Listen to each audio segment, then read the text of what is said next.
Following the conclusion of the 20th Communist Party Congress, Chinese Communist Party or CCP leader Xi Jinping was re-elected as General Secretary of the party for a third term. But protests against him and against the CCP's policies have been growing among the masses. On the evening of October 23rd in Shanghai, the day after the closing of the 20th Congress, two stylishly dressed women walked on the street for a long time with a banner. The banner had a few simple words written on it: no, yes, no, yes, no, yes.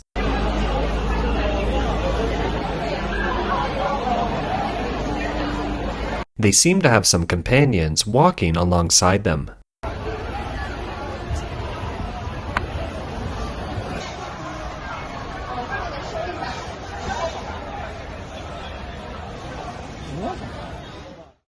They were spreading the messages on the banners hanging on the Sitong Bridge in Beijing. On the eve of the opening of the 20th Congress, a protester hung two banners on a bridge in Beijing.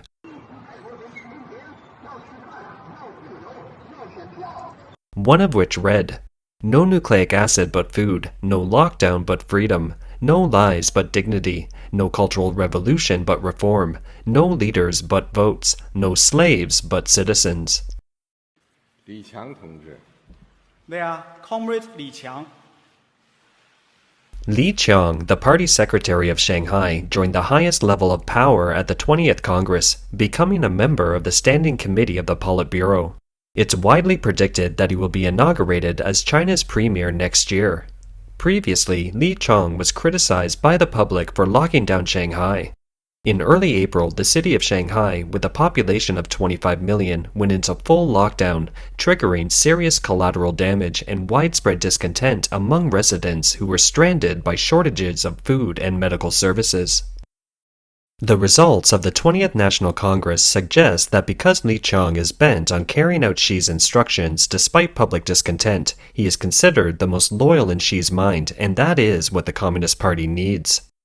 In China, average folks generally pay little attention to the set and lengthy speeches of the CCP leaders, but this year people have been watching Xi's speech closely, searching for any signs of relaxing the zero-COVID policy, as the CCP's extreme anti-epidemic measures have put the public in an ever-growing predicament. Unfortunately, they find no signs of relaxing it. In his speech, Xi highly defended the zero-COVID policy. He stressed that because of his unwavering adherence to it, he has maximized the protection of people's lives and health, and economic and social development has achieved significant positive results. Having covered a centennial course of struggle, the Chinese Communist Party has embarked on a new journey on which it will face new tests. 全党要紧密团结在党中央周围。 All party members must stay closely rallied around the CCP Central Committee, hold high the great banner of socialism with Chinese characteristics, enhance self-confidence in our own history, exhibit greater historical initiative, have the courage to fight and the mettle to win, stay focused, determinedly forge ahead, and unite and lead the Chinese people of all ethnic groups in striving to fulfill the goals and tasks set out at the 20th CCP National Congress.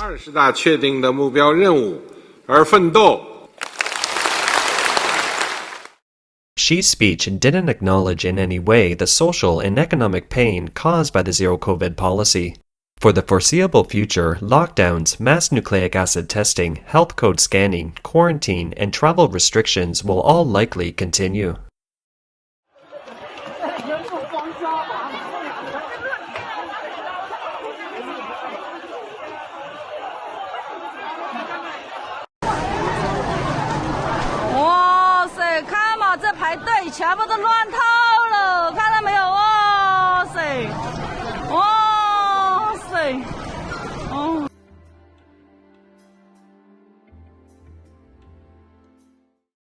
Ауылы жарқу, қыстағы датқу, жайылымдық районы.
This is very disappointing for many Chinese because they are almost at the limit of their tolerance.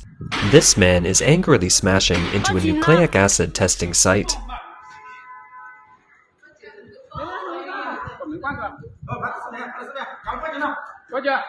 报警打电话打387-110。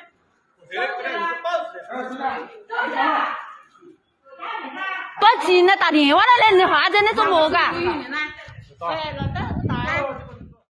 The results of the 20th National Congress show that Xi Jinping was re-elected as a member of the Politburo Standing Committee and General Secretary without suspense, and that 5 of 7 of the Standing Committee of the Politburo is made up of Xi's faction members, leaving 2 seats for former party leader Jiang Zemin and his partner Zheng Qinghong. This is seen by outsiders as a sign that the CCP will continue to push Beijing's current policies. Past records show that Xi has cracked down on the private sector in his drive for common prosperity. He has maintained a strict zero policy and a greater focus on national security in his battle with the US. Many disasters erupted during Mao's late rule in China due to a lack of checks and balances. Xi Jinping is likely to face a lot of internal disinformation from Jiang's faction and fierce interference and struggle against Xi's rule externally, all of which will make China's future economic and political situation extremely volatile. For example, the supply and distribution cooperatives, a product of the Communist Party's planned economy, have re-emerged after decades of absence. Supply and distribution cooperatives. China's supply and distribution cooperatives for the convenience of the people have opened. Beijing has started supply and distribution cooperatives, centralized procurement and sales. The CCP started to restore supply and distribution cooperatives in rural areas in 2015. By June 2021, 4 departments, including the China General Chamber of Commerce for Supply and Distribution Cooperatives and the People's Bank of China, jointly issued an opinion proposing the initial construction of a regional 3-in-1 integrated cooperation service platform for production, supply and distribution, and credit in rural areas nationwide. Subsequently, pilot work has been carried out around the country to speed up the restoration and reconstruction of such cooperatives. A mysterious recording was circulated in 2019, rumored to be the voice of someone high up in the CCP system. Liu Xi, who originally ran the Securities and Futures Commission, is now the president of the General Administration of Supply and Distribution Cooperatives. He has been establishing supply and distribution cooperatives in all provinces in China. Such cooperatives are a legacy that has basically disappeared under our reform and opening up, and now they are all being restored. The biggest intention of establishing such cooperatives is to engage in centralized procurement and distribution. In fact, the top CCP brass has long been prepared for this, using the planned economy of centralized procurement and distribution, the voucher economy, to manage the current weakening and hard landing of the Chinese economy. You say the economic structure isn't going to change.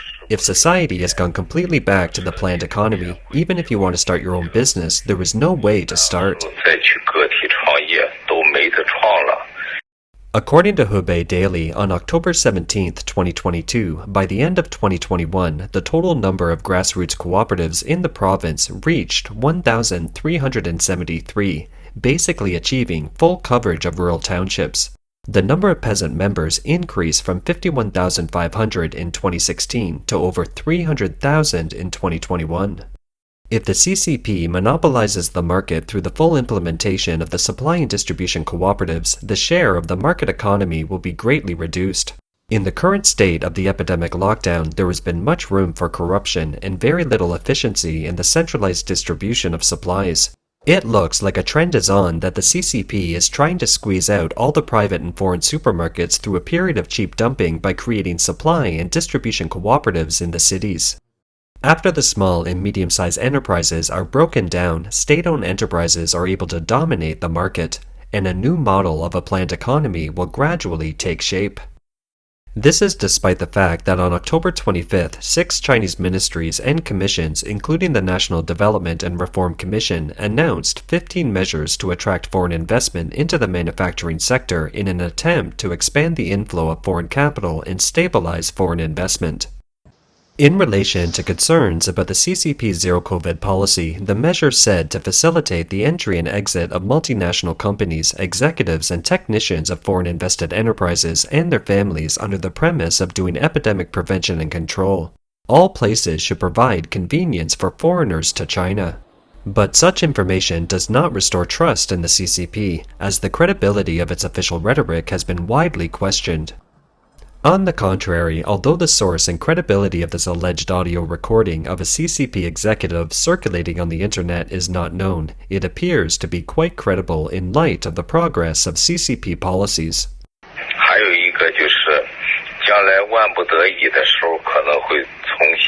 Another thing is that when the time comes as a last resort, a new currency may have to be issued.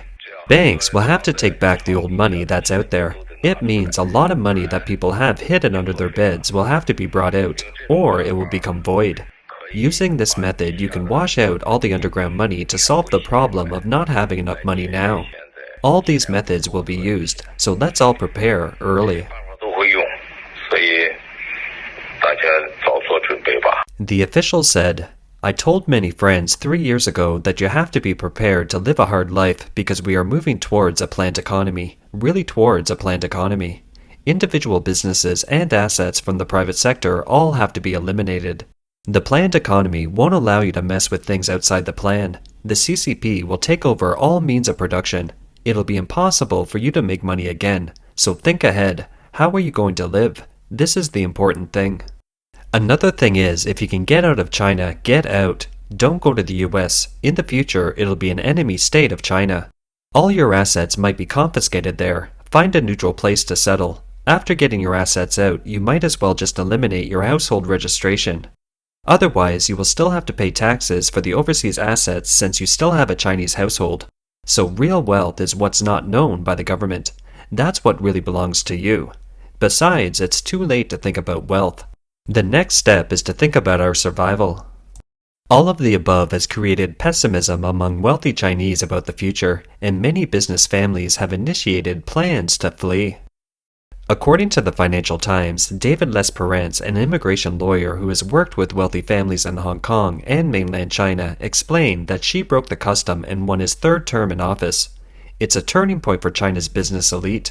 He said, "I have received kickstart instructions from 3 ultra-high net worth Chinese business families to execute their escape plans."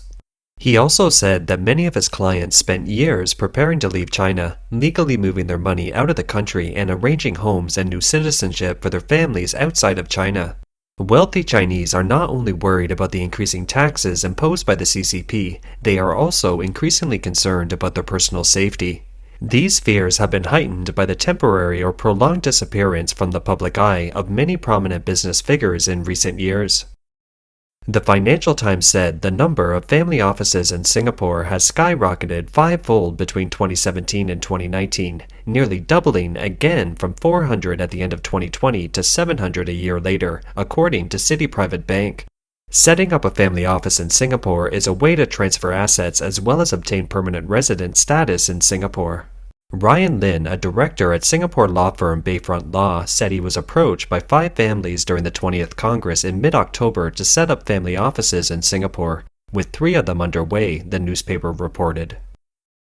Meanwhile, immigration firms in Shanghai and Beijing reported a surge in applications for U.S. green cards with special talents because the program has a shorter review time than the investment-based green cards commonly used by the super rich. In addition to the wealthy elite launching an Exodus program, ordinary rich people and Taiwanese businessmen in China are also fleeing. According to Radio Free Asia, people in Shanghai are selling their luxury properties for 30% below market value. A Shanghai real estate insider told the station that with the closing of the 20th National Congress, many luxury property holders are no longer under any illusions about the future and have decided to sell their homes at reduced prices. She said, "The dust has settled from the meeting and everyone has no illusions. There are luxury properties in Shanghai that have dropped about 40% of the market price, and some people are selling off. A large number of luxury homes have fallen 30 to 40% from the market price. People are thinking of escaping and are worried that if they don't sell now, it will be too late." One of the homes listed for $8.2 million in September is now selling for $5 million, and a luxury home in one neighborhood that was listed for $7.52 million last month has dropped to $4.1 million. Most of Shanghai's wealthy have long since left China or moved their money offshore, and the current crop of luxury home sellers didn't see the picture clearly until the closing of the 20th National Congress. This woman described, one is that there is no confidence in the national leadership and no hope for the future, and two is that everyone realizes that this dynamic zero-COVID policy will continue. An industry insider in Hubei also expressed similar views. He said that recently a large number of wealthy people in Wuhan, Shanghai, Beijing, Jiangsu, and Zhejiang have sold their assets. A large number of rich people sell their own assets in the country, especially the ones in Shanghai and Beijing, who are still more sensitive, and those of them who have private assets are also being bought by state-owned enterprises. I have friends who bought into hotels and restaurants that were sold by Taiwanese. The Taiwanese on the mainland have decided to sell assets because they think Chinese policy has changed. The dramatic scene played out at the 20th National Congress will also scare more people in the upper echelons of the CCP.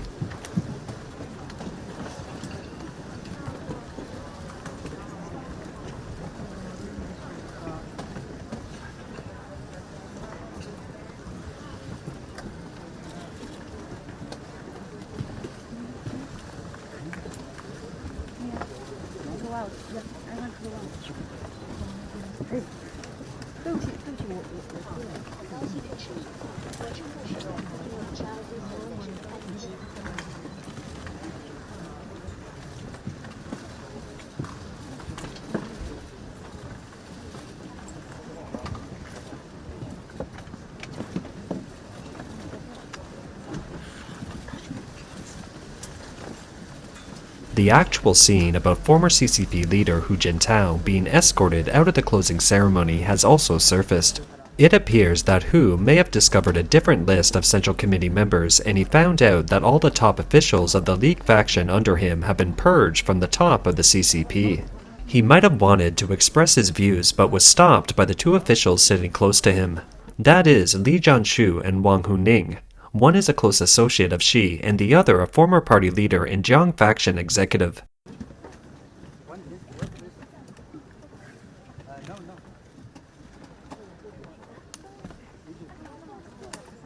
They teamed up to stop him. Xi then instructed guards to escort Hu out.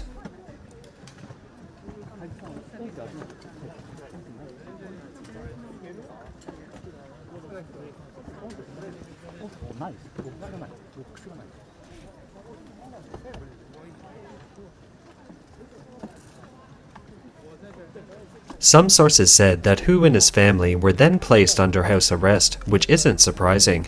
Apparently, it's to prevent him from telling the story, so he had to be isolated. Such actions, however, have really highlighted the cold, brutal nature of the CCP's internal struggle. What probably caught Xi by surprise was that his footage went viral at home and abroad and drew widespread attention. Communist authorities had to step up internet censorship. Hu Jintao and his son Hu Haifeng, a Communist Party official as well, have become sensitive terms on China's social media platform Weibo. Judging from online commentary, whatever the reason is, this treatment of the 80-year-old former Communist Party leader is considered excessive by virtually everyone at home and abroad who has seen the video. This is probably because Hu Jintao did a big favor to Xi in the past. 10 years ago, when Hu retired as the CCP leader, he handed over all the power to Xi, giving up some of the power that he could have retained despite being retired. He did so to help Xi amass power and solidify his power in the CCP's internal struggle. Xi praised him for his high moral character. 10 years later, because Hu had different opinions, Xi had security guards take him away in order to ensure his own goals were realized without disruptions. Xi's move has undoubtedly cost him a lot of merits, and those officials who claim to be loyal to him will have to think about what might happen to them in the future. The CCP has again conducted strict investigations into naked officials before the 20th National Congress. Naked official refers to the CCP officials who stay in mainland China while their wives and children reside abroad. Many analysts believe that after the 20th National Congress, after the top level of the CCP has been reshuffled, it will be the turn of the lower and middle levels of the officialdom to reshuffle their positions and personnel. According to the CCP's rules, naked officials should resign from their official positions. However, based on the current trend, the number of naked officials in the CCP officialdom will increase at an alarming rate. It definitely won't decrease. As early as 2014, the Beijing Municipal Public Prosecutor's Office disclosed that about 4,000 corrupt officials had fled the country over the past 30 years, with about 100 million RMB per capita of stolen money. The phenomena of naked officials accounts for 40% of general economic crimes and up to 80% of embezzlement and bribery crimes. The naked officials have become the prelude to corruption and flee. So how do CCP officials make themselves de facto naked officials? On October 22, 2021, the CCP Central Commission for Discipline Inspection forwarded an article listing 3 cases of Communist Party officials who stayed behind while making arrangements for their families, and said there were many more cases like this. Case 1. Qiao Jianliao, former deputy mayor of Guangzhou. He used his position to take bribes of about $9.84 million and acquired Hong Kong and Macau resident identity cards for himself and his family. Case 2. An official of the Ministry of Defense of Inner Mongolia Autonomous Region was sentenced to 18 years in prison for embezzlement and bribery. He was found to have transferred funds through an underground money bank to purchase property for his daughter who was studying in Australia. Case 3. The former director of the Transportation Bureau of the Chinese Ministry of Railways. After his fall from power, it was revealed that his wife and children had all moved overseas. A professor at the Party School of the CCP Central Committee has made public a conservative figure that from 1995 to 2005, the spouses and children of 1.18 million Chinese officials settled abroad. By 2022, before the 20th National Congress, a senior political and legal official and head of the Liaoning Public Security Bureau fell from power. He was reported to have faked a marriage to cover up his naked official status. His case shows that the naked officials in the CCP officialdom are becoming more covert. After the 20th National Congress, it's certain that more CCP officials are ready to flee.